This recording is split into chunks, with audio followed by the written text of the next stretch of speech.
Vous avez évoqué de vous-même ces mouvements qui parfois ont le sentiment de ne pas être écoutés. Deux solutions donc. L'une, c'est permettre que ceux qui puissent les représenter puissent se présenter. L'autre, c'est peut-être aussi de pouvoir manifester. On apprend à l'instant que les convois de la liberté, ces fameux convois qui sont d'inspiration canadienne, qui ont commencé à converger vers Paris, seront interdits de manifestation.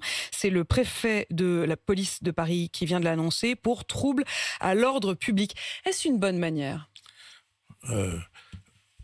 On ne peut pas accepter que la vie soit bloquée. La vie et la ville, la vie et les villes. On ne peut pas accepter qu'un courant d'opinion minoritaire empêche les autres de vivre.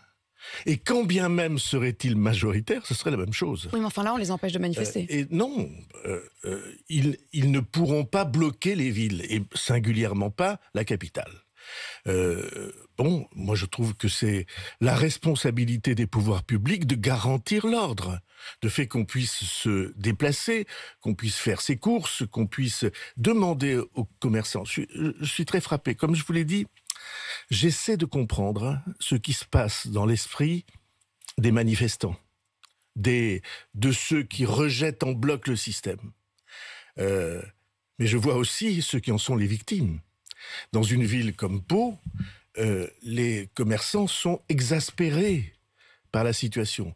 Tous les samedis, depuis un an, ils sont empêchés dans leur travail. Ils l'ont été, en tout cas, pendant les manifestations des Gilets jaunes. Non, mais ils le sont. Les manifestations à Perdurent. Pau n'ont jamais cessé.